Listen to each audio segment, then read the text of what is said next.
नमस्कार दोस्तों, मैं दीपा चौधरी एक बार फिर से आपका अपने प्लेटफॉर्म कॉम्पिटिटिव हिंदी क्लासेस में बहुत बहुत स्वागत करती हूँ। ये हमारा जीएस का क्लास है। आज का हमारा एक नया सब्जेक्ट होगा भारत का भूगोल। हम इसके अंदर करेंगे ज्योग्राफी है, geography of India.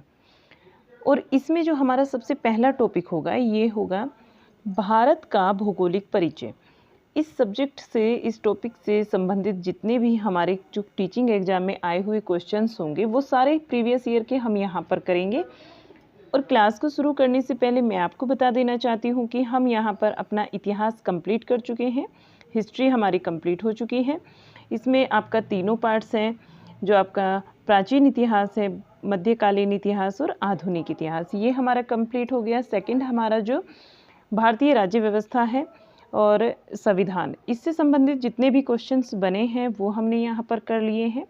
Third number पर हमारा जो सब्जेक्ट आता है वो विश्व का भूगोल हम यहाँ पर कंप्लीट कर चुके हैं। आज का जो हमारा सब्जेक्ट होगा, अब ये हमारा फोर्थ नंबर का सब्जेक्ट है, भारत का भूगोल।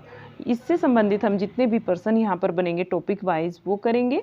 और फिर आगे देखते हैं, हम पहले इकोनॉमिक्स करते हैं या फिर हमें पहले साइंस को लेना होगा।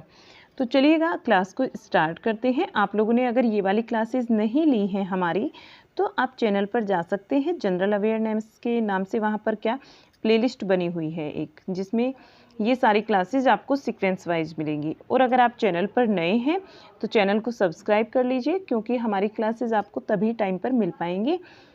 चलिएगा आज की क्लासेस को स्टार्ट करते हैं। पसंद आए तो आप लाइक शेयर ज़रूर कीजिएगा अपने दोस्तों को।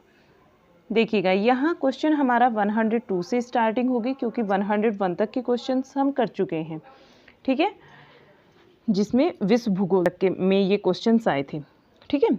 चलिएगा आज का जो क्वेश्चन है हमारा, कौन सी रेखा या फिर सीमा रेखा भारत और पाकिस्तान को अलग करती है, तो वो रेड क्लिफ रेखा है। राइट आंसर होगा हमारा। और इसकी व्याख्या को देखते हुए चलेंगे। यहाँ देखिएगा, जो रेड क्लिफ रेखा है वो भारत और पाकिस्तान को अलग करती है, लेकिन डूरंड रेखा किसको करती है?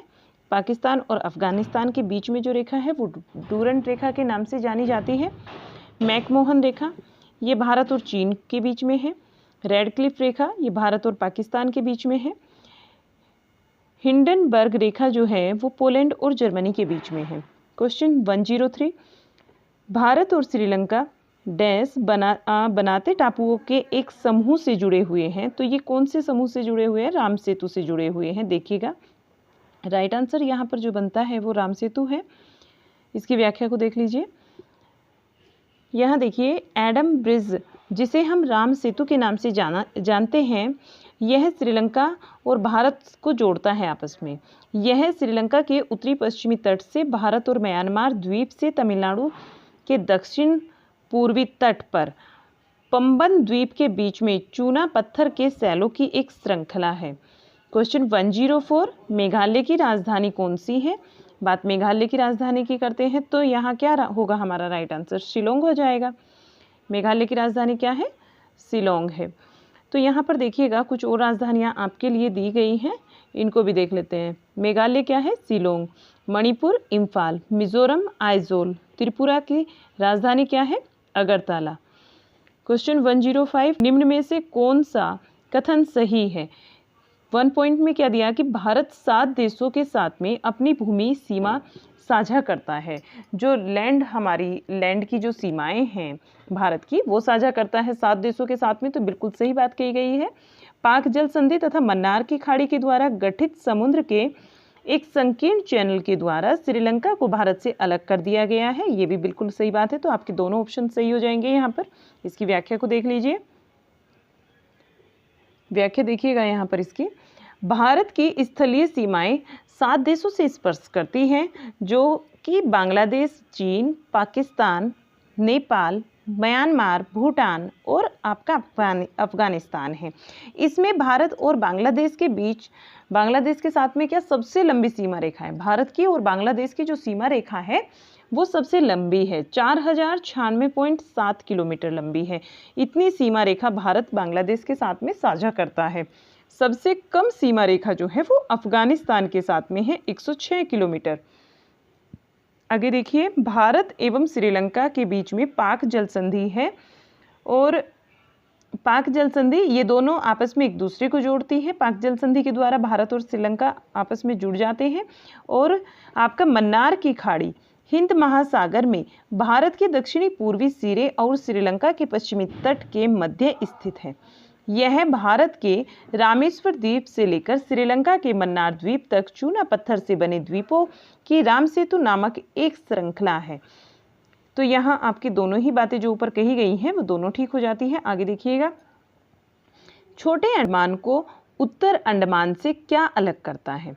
छोटे अंडमान को उत्तर अंडमान से अलग क्या करता है? तो यहाँ पर हमारा जो है राइट हो जाएगा आंसर, दक्कन जल संधि जो है ये छोटे अंडमान को उत्तर अंडमान से अलग करती है। आगे देखते हैं अगले क्वेश्चन को। अगला जो हमारा क्वेश्चन है यहाँ पर देखिएगा, क्वेश्चन से पहले आप इसकी चाहे व्याख्या देख सकते हैं, व्याख्या भी अच्छी है, आपको दिमाग में रहेगी तो आप आगे कर पाएंगे इसको। दक्कन जल संधि जो है वो भारत के अंडमान व निकोबार द्वीप में रैटलैंड द्वीप को छोटे अंडमान द्वीप से अलग करने वाली जल संधि है और यह पश्चिम में बंगाल की खाड़ी को पूर्व में अंडमान सागर से जोड़ती है। पश्चिम में जो बंगाल की खाड़ी है उसको पूर्व में अंडमान सागर से जोड़ती है। क्वेश्चन 107 को देखिएगा, निम्नलिखित में से कौन सा प्रदेश चीन में सीमा साझा नहीं करता? तो चीन में कौन सा प्रदेश है जो सीमा साझा नहीं करता? पश्चिमी बंगाल की सीमा चीन से नहीं लगती है, ये राइट होगा। अरुणाचल प्रदेश की भी लगती है, हिमाचल प्रदेश और उत्तराखंड इनकी लगती है, लेकिन पश्चिमी बंगाल की नहीं लगती। इसकी व्याख्या को देखिए, भारत के 4 राज्यों एवं केंद्र शासित प्रदेशों की जो सीमा है वो चीन की सीमा को स्पर्श करती है और ये राज्य है हिमाचल प्रदेश, उत्तराखंड, सिक्किम, अरुणाचल प्रदेश और केंद्र शासित प्रदेश के अंतर्गत आता है लद्दाख। लद्दाख की सीमा लगती है। आगे चलते हैं, क्वेश्चन देखिएगा 108, निम्न में से कौन सी जनजाति सिक्किम राज्य से संबंधित है, ये बताना है हमें कौन सी जनजाति है जो कि सिक्किम राज्य से संबंधित है। वो भूटिया जनजाति होती है जो कि सिक्किम राज्य से संबंधित है। यहाँ पर देख लीजिए कुछ जनजाति और कुछ राज्य दिए गए हैं आपको कि कौन सी जनजाति कहाँ कहाँ मिलती है। देखिएगा, सबसे पहले आता है चेंचू जनजाति, इसको आप नोट डाउन भी कर सकते हैं अगर आपको मालूम है तो अच्छी बात है। चेंचू जनजाति जो है वो तेलंगाना में, आंध्र प्रदेश में, कर्नाटक में और ओडिशा में है। अंगामी जो जनजाति है वो नागालैंड में है। गोंड जनजाति मध्य प्रदेश, छत्तीसगढ़, महाराष्ट्र सहित मध्य भारत में है। भूटिया जनजाति सिक्किम, पश्चिमी बंगाल और त्रिपुरा में है। और जो भोटिया जनजाति होती है, कंफ्यूज मत होना, एक भूटिया जनजाति है, एक भोटिया जनजाति, तो ये उत्तराखंड और उत्तर प्रदेश में मिलती है। आगे देखते हैं, अगला क्वेश्चन बनता है जारवा जनजाति कहाँ निवास करती है? ये अंडमान निकोबार में करती है, अंडमान जो द्वीप समूह है वहाँ पर ये मिलती है।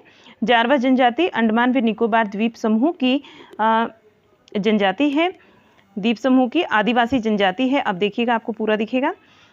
और ये जो जनजाति है, ये जारवा जनजाति, इसका संबंध निग्रेटो समुदाय से है। यह जनजाति मध्य अंडमान के पश्चिमी भाग तथा दक्षिणी अंडमान में रहती है।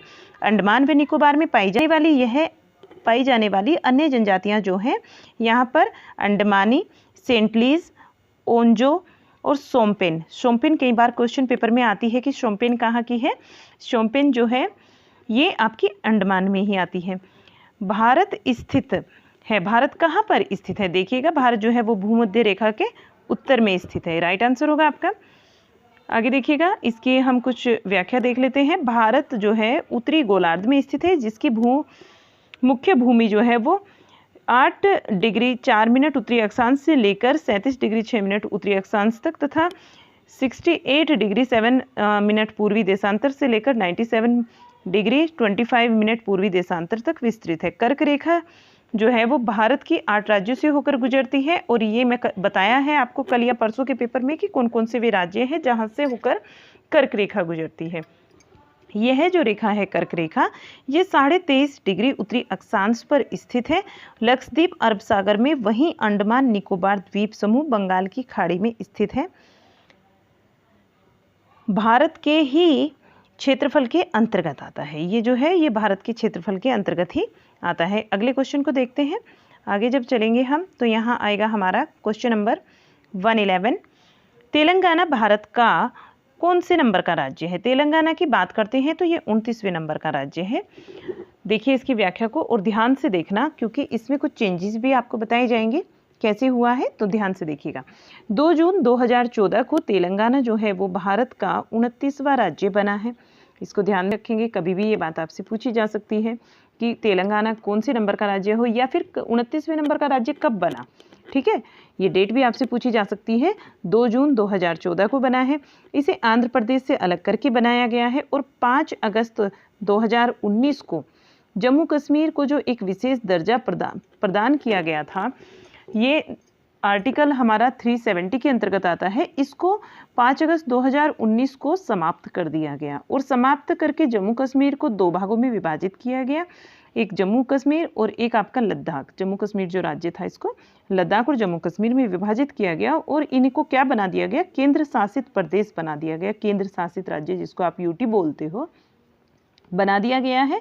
और ये इसी तरीके से भारत में क्या हो गई, राज्यों की जो संख्या है वो 28 हो गई, क्योंकि जो राज्य हमारा जम्मू एंड कश्मीर था वो राज्य था और फिर उसको एक यूटी में तब्दील किया गया, 2 यूटी उस राज्य के बनाए गए हैं। तो इस वजह से हमारे जो वर्तमान में राज्य हैं वो 28 हैं और हमारे जो यूटी हैं, यूटी हमारे 8 हैं। इस बात को ध्यान में रखेंगे। चलते हैं अगले क्वेश्चन पर। क्वेश्चन 112 को देखिएगा। चट्टानों के रूपांतरण की प्रक्रिया में क्या सम्मिलित होता है, क्या सम्मिलित हो सकता है। देखिए वहाँ पर जो क्वार्टरजाइट होता है, इसमें परिवर्तित क्वार्टरजाइट जो है ये परिवर्तित होता है सैंडस्टोन में, ये बिल्कुल ठीक है। संगमरमर में परिवर्तित होता हुआ लाइम स्टोन, ये भी बिल्कुल सही कहा गया है इसमें। और स्लेट में परिवर्तित होती हुई सेल, ये भी बिल्कुल सही बात है। तो यहाँ पर आपका जो डी ऑप्शन होगा ये राइट हो जाएगा। देखिए इसकी व्याख्या को। भूपटल के नीचे उच्च दाब तथा तापमान के कारण चट्टानों की संरचनाएं बदल जाती हैं और फिर क्या होता है, रूपांतरित होती है। प्रमुख रूप से किस तरीके से, ग्रेनाइट आपका नीच में हो जाता है रूपांतरित, सेल से स्लेट बनता है, कोयले से हीरा बनता है, सैंडस्टोन से आपका क्वार्टरजाइट बनता है, चूना पत्थर से संगमरमर बनता है और बिटुमिनस से एंथ्रेसाइट। इस तरीके से और भी हैं जो ऐसे परिवर्तित होती हैं। तो आप आगे चलिएगा अगले क्वेश्चन पर। 113 क्वेश्चन को देख लेते हैं। भारतीय मानक समय और ग्रीनविच मीन टाइम के बीच में क्या अंतर है, ये अंतर हमें बताना है और 5.5 घंटे का अंतर यहाँ पर होगा। देखिए अगर आपको क्लास जानकारी के मतलब से लगती है कि भाई आपको कोई नई जानकारी मिल रही है या फिर आपने जो सीखा हुआ है वो आपका रिपीट हो रहा है, रिवाइज हो रहा है, तो आप इसको पसंद कर रहे हैं क्लास को, लाइक ज़रूर कीजिएगा, अपने दोस्तों में शेयर कर दीजिएगा। और चैनल पर अगर आप नए हो तो चैनल को सब्सक्राइब जरूर कर लीजिए। मैं आपको याद दिलवा देती हूँ, कई बार क्या होता है आप लोग क्लास को करके और फिर निकल जाते हैं, नेक्स्ट टाइम आप चाहोगे क्लास आपको मिल जाए फिर आप भूल जाते हो, तो इसलिए मैं आपको याद दिलवा रही हूँ। चलिएगा इसकी व्याख्या को देखते हैं। भारतीय मानक समय और ग्रीनविच मीन टाइम जो है GMT जिसको बोलते हैं, इसके बीच का समय है 5.5 घंटे। यहाँ पर भारत का मानक समय और ग्रीनविच का जो समय है GMT के बीच में 5.5 घंटे का अंतर है। पूरे विश्व के लिए ग्रीनविच के समय को ही एक औसत समय मान लिया गया है और भारत का मानक समय ग्रीनविच से अगर हम देशांतर के रूप में देखते हैं इसको तो 82.5 डिग्री पूर्वी देशांतर के अंतर्गत यह आता है। यह रेखा प्रयागराज इलाहाबाद के नैनी के निकट में मिर्जापुर से होकर गुजरती है और यह भारत के 5 राज्यों से होकर, जैसे जिसमें उत्तर प्रदेश आता है आपका, मध्य प्रदेश, छत्तीसगढ़, ओडिशा तथा आंध्र प्रदेश आता है, इनसे होकर गुजरती है। ये जो मानक रेखा है ये भारत के 5 राज्यों से होकर गुजरती है और इन राज्यों को आपको ध्यान में रखना है।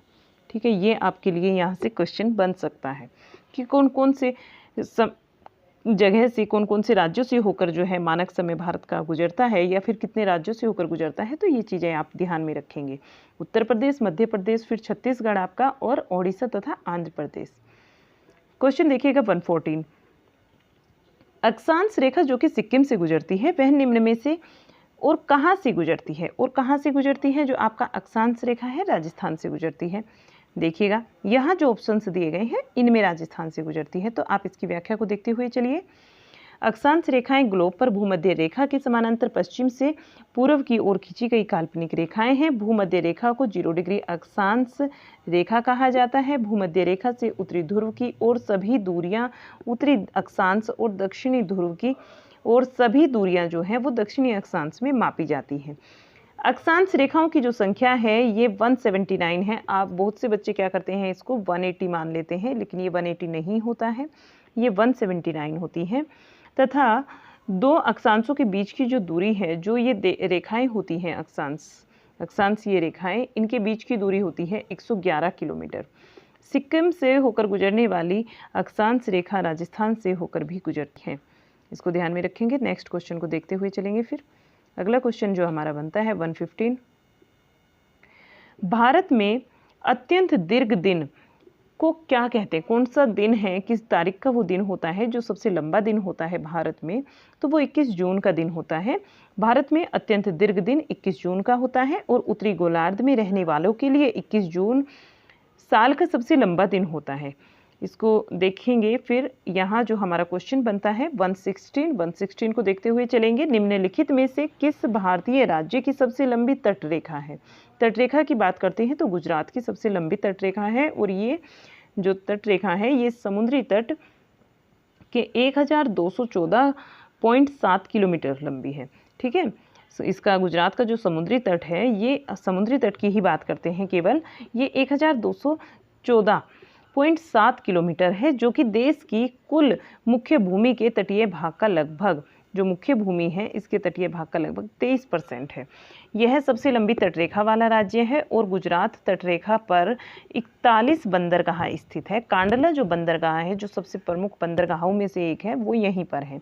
क्वेश्चन देखिएगा 117, भारतीय तट के आसपास महाद्वीपीय जल सीमा निम्नलिखित में से किसे पूरी तरह से अलग है? किससे पूरी तरह से ये अलग है? तो ये अलग है हुगली तट से।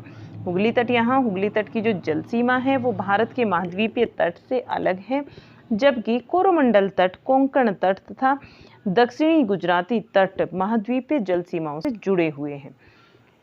क्वेश्चन 118, यदि आप तूतीकोरिन, पारादीप, कांडला और मंगलोर जाते हैं, आप ध्यान से देखना, तूतीकोरिन, पारादीप, कांडला और मंगलोर जाते हैं तो आपको निम्न में से किससे होकर जाना नहीं पड़ता? तो हम केरल से होकर नहीं जाते, क्योंकि तूतीकोरिन जो है वो तमिलनाडु में है, पारादीप आपका उड़ीसा हो जाता है, कांडला आपका गुजरात में हो जाता है, अभी बताया मैंने ऊपर, और मंगलोर जो है ये आपका कर्नाटक के अंतर्गत पड़ता है। तो वहाँ हमें केरल से होकर नहीं जाना पड़ता, क्योंकि तूतीकोरिन, पारादीप, कांडला, मंगलोर सभी बंदरगाह शहर हैं जो कि केरल राज्य के शहर में शामिल नहीं है। ये बात समझ आई आपको? 119 क्वेश्चन को देखिएगा। मणिपुर की राजधानी निम्न में से कौन सी है? देखिए, राजधानी से संबंधित क्वेश्चंस आते हैं तो आपको हर एक स्टेट की राजधानी याद करनी होगी। अगर आपको याद नहीं है तो अच्छी बात है, आप याद कीजिए, उनको याद करेंगे, और याद है तो और भी अच्छी बात है आपकी। याद नहीं है तो आपको याद करना होगा, बिल्कुल करना होगा। देखिएगा, मणिपुर की जो राजधानी है वो इम्फाल है। मणिपुर की इम्फाल है, नागालैंड की कोहिमा है, आगे देखिए मेघालय की शिलोंग है, इनको आप नोट कर सकते हैं, 5 तो आपको यहीं पर मिल जाती है। मेघालय की शिलोंग है, मिजोरम की आइजोल और त्रिपुरा की जो है वो अगरतला है। इन 5 को आप नोट कर लीजिए, ये आप यहीं से कर लेंगे। फिर आगे देखते हैं अगले क्वेश्चन को। झारखंड की राजधानी कौन सी है? देखिए, यहाँ आपसे झारखंड की पूछ लिया गया तो 6 मिल जाती हैं आपको, बिल्कुल यहीं पर रांची होगा आपका राइट आंसर। यहाँ झारखंड की जो राजधानी है वो रांची होगा, और झारखंड का जो गठन है वो 15 नवंबर 2000 में हुआ था, भारत के 28वें राज्य के रूप में हुआ था। इसकी राजधानी रांची है, जबकि जमशेदपुर, बोकारो, धनबाद जो है ये झारखंड के प्रमुख औद्योगिक शहर हैं। इनको भी याद में रखेंगे, कई बार आपसे शहर पूछ लिया जाता है किस राज्य में है, तो ये आप याद रखना, जमशेदपुर, बोकारो और धनबाद जो है ये झारखंड राज्य के शहर हैं। अब आपसे पूछा जा रहा है कि भारत का 29वां राज्य, आपने अभी किया कि तेलंगाना होगा, अभी किया था ना ऊपर ये क्वेश्चन, तो तेलंगाना आपका यहाँ पर राइट आंसर होगा। देख लीजिए पूरा क्वेश्चन, तेलंगाना आपका राइट आंसर हो जाएगा। 2 जून 2014 को आंध्र प्रदेश से अलग होकर तेलंगाना भारत का 29वां राज्य बना था। हैदराबाद को 10 साल तक के लिए तेलंगाना और आंध्र प्रदेश की संयुक्त राजधानी बनाया गया। आंध्र प्रदेश की जो प्रस्तावित राजधानी है वो अमरावती है। वर्तमान में भारत में 28 राज्य और 8 केंद्र शासित प्रदेश हैं, ये मैं बता चुकी हूँ आपको। चलिएगा क्वेश्चन देखते हैं 122।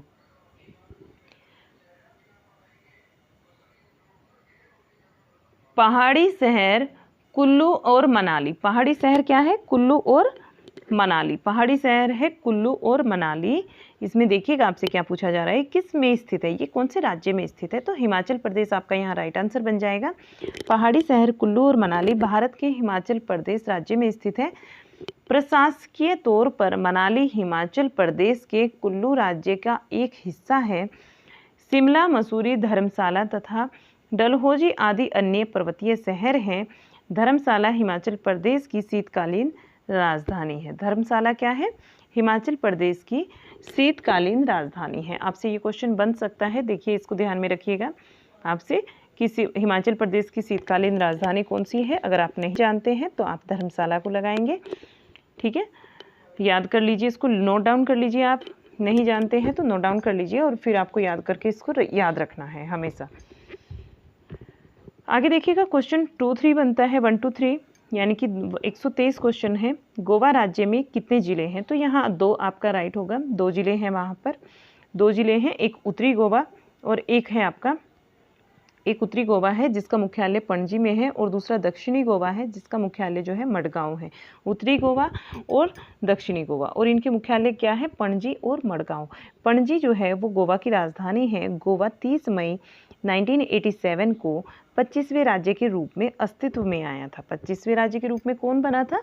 गोवा बना था। त्रिपुरा की राजधानी है, तो आपसे पूछा गया है कि इनमें से त्रिपुरा की राजधानी कौन सी है? अगरतला आपका राइट आंसर बन जाएगा। आप ये राजधानियां जरूर नोट कर लीजिए। देखिए कुछ फिर आपको यहाँ पर दी गई हैं तो आप इनको ध्यान में रखिए। मणिपुर की है इम्फाल, मेघालय की शिलोंग, मिजोरम की आइजोल, नागालैंड कोहिमा, त्रिपुरा अगरतला और सिक्किम की होती है गंगटोक। सिक्किम की कौन सी होती है? गंगटोक। आगे चलिएगा अगले क्वेश्चन पर, 125 क्वेश्चन नंबर।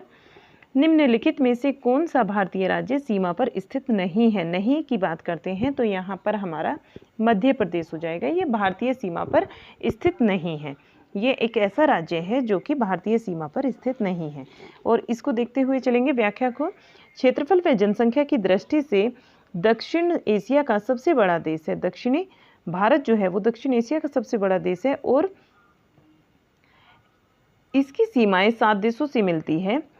भारत के 16 राज्य व 2 केंद्र शासित प्रदेशों की सीमा इन पड़ोसी देशों से मिलती है, जिसमें गुजरात, राजस्थान, पंजाब देश के साथ लगी सीमा पर स्थित है। गुजरात और राजस्थान, पंजाब ये क्या है? पाकिस्तान देश के साथ में लगी हुई सीमा पर स्थित राज्य हैं, जबकि मध्य प्रदेश की सीमा पर स्थित राज्य नहीं है। मध्य प्रदेश जो है वो सीमा पर स्थित राज्य नहीं है। मध्य प्रदेश की जो बाउंड्री है वो किसी भी देश के साथ में टच नहीं होती है।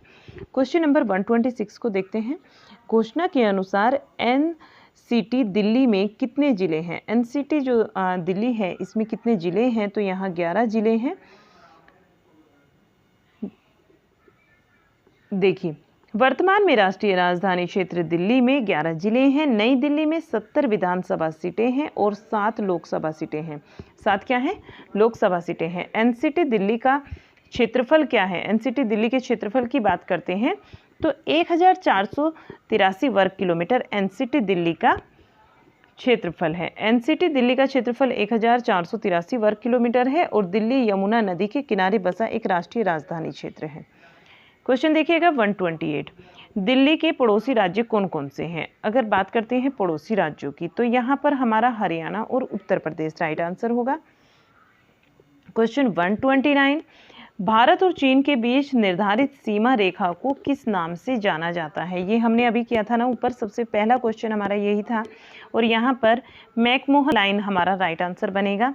मैकमोहन लाइन भारत और चीन के मध्य सीमा का निर्धारण करती है, जबकि रेड क्लिफ रेखा भारत और पाकिस्तान के बीच में सीमा का निर्धारण करती है। क्वेश्चन 130 देखिएगा।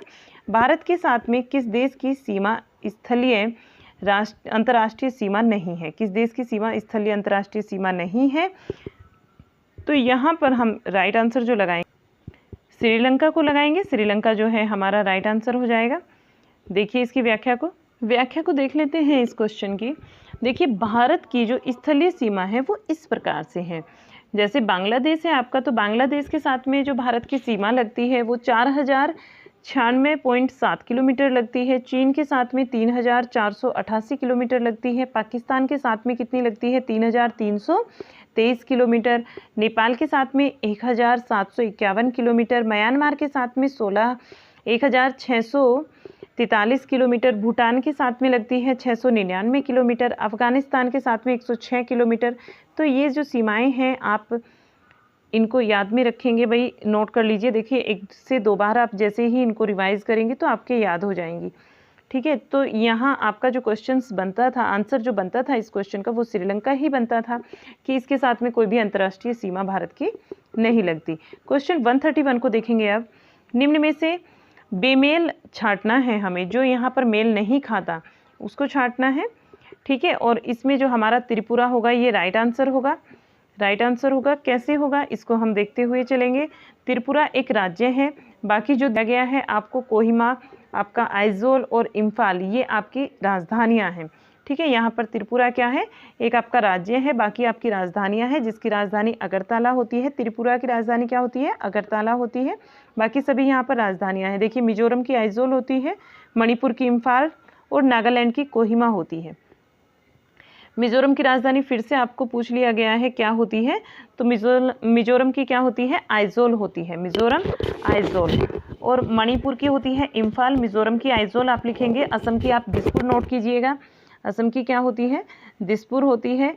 त्रिपुरा की अगरतला होती है। क्वेश्चन 133 देखिए, निम्नलिखित में से 4 राज्यों में, जो निम्नलिखित 4 राज्य हैं इनमें से किसका भौगोलिक क्षेत्रफल सर्वाधिक है। केवल इन 4 राज्यों में तुलना करनी है, आपस में भौगोलिक क्षेत्रफल की बात करनी है कि किसका सर्वाधिक है। तो आंध्र प्रदेश, गुजरात, तमिल और उत्तर प्रदेश तथा तमिलनाडु, इनमें से बताना है। यहाँ जो सबसे ज़्यादा भौगोलिक क्षेत्रफल होगा ये उत्तर प्रदेश का ही है। ठीक है, राइट आंसर उत्तर प्रदेश हो जाएगा। आगे चलते हैं अगले क्वेश्चन पर, या फिर आप इनकी व्याख्या देख लीजिए। चलो एक बार, आंध्र प्रदेश का जो क्षेत्रफल है वो देखिए 1,60,205 वर्ग किलोमीटर है। उत्तर प्रदेश का 2,43,286 वर्ग किलोमीटर है। और गुजरात का 1,96,024 वर्ग किलोमीटर है। तमिलनाडु का कितना है, 1,30,058 वर्ग किलोमीटर। तो सबसे ज़्यादा किसका हुआ, उत्तर प्रदेश का हमारा सबसे ज़्यादा है। राइट आंसर हमारा उत्तर प्रदेश ही बनेगा यहाँ पर। देखिए यहाँ ये क्वेश्चंस हमारे खत्म हो जाते हैं इस वाले टॉपिक से संबंधित। इतने ही क्वेश्चंस थे। आगे जो हमारा टॉपिक होगा वो भू आकृतियाँ एवं प्रदेश पठार से संबंधित होगा। तो आज की क्लास को हम यहीं तक रखते हैं। कल की क्लास में हम क्वेश्चन नंबर 134 से स्टार्ट करेंगे। आपको अगर हमारा क्लास अच्छा लगा है, पसंद आया है, तो आप इसको लाइक शेयर जरूर कीजिएगा। अगर आप चैनल पर नए हैं तो सब्सक्राइब कर लीजिए, जिससे कि नेक्स्ट वाला क्लास आपको समय से मिल जाए, आपको उसे ढूंढने में कोई ज़्यादा तकलीफ ना हो। बेल आइकन को प्रेस कर लीजिए तो आपके पास में इसका नोटिफिकेशन आ जाएगा। चलिए मिलते हैं आपसे नई क्लास के साथ में, तब तक के लिए बाय बाय।